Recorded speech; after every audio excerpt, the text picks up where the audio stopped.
If God is love, then hell shouldn't exist. That is the single biggest objection to Christianity. And honestly, I get it.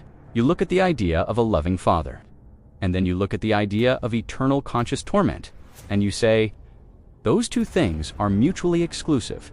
How can a God who claims to be infinite love create a place of infinite suffering? Maybe you've asked this. Maybe you walked away from the church because of this. You thought, I can't worship a cosmic bully who says love me or I'll burn you forever. And you know what? You're right. If hell is just God getting angry and throwing people into a torture chamber because they didn't stroke his ego, then he isn't good. He's a monster. But what if the version of hell you rejected isn't the version the Bible actually teaches? What if I told you that hell isn't proof of God's hatred? What if I told you, and I know how crazy this sounds, that hell is actually the ultimate proof of his love? Hang on, don't click off. Give me 5 minutes to explain, because this changes everything. To understand hell, we have to understand what love actually means. We tend to think of love as just a feeling, warm fuzzies, being nice, but real love, the kind of love that grounds the universe, requires something dangerous. It requires freedom.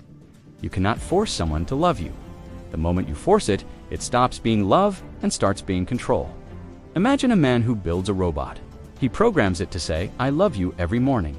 He programs it to bring him coffee and laugh at his jokes. Does that robot love him?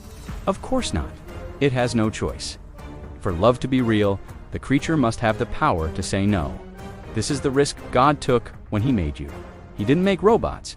He made free agents. He gave you the dignity of being able to reject him. And that brings us to the problem. God is the source of all life, all light, all joy, all goodness. To be with him is to have those things. To be away from him is to lose them. So what happens when a free creature looks at God and says, I don't want you. I don't want your rules. I don't want your authority. I want to be my own God. I want to be left alone. If God is truly loving, what does he do with that person? Does he force them to stay in his house forever? Does he drag them into heaven kicking and screaming? No, you will spend eternity with me whether you like it or not.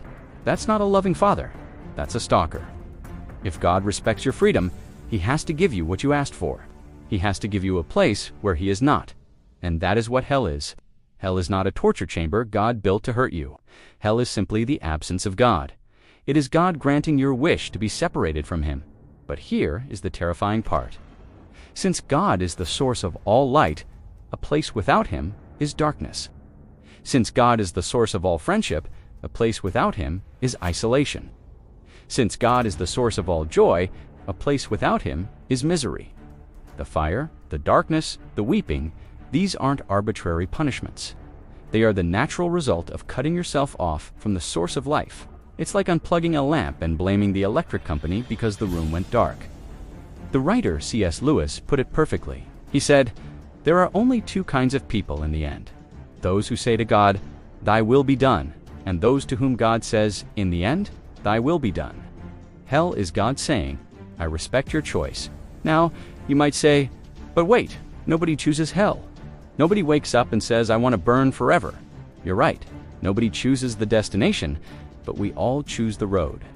Every time we choose selfishness over sacrifice, we are practicing for hell. Every time we choose resentment over forgiveness, we are practicing for hell. Every time we say, my way, not yours, we are locking the door from the inside. I talked about this in my last video about the free will paradox. Check that out if you want to go deeper into the logic of it.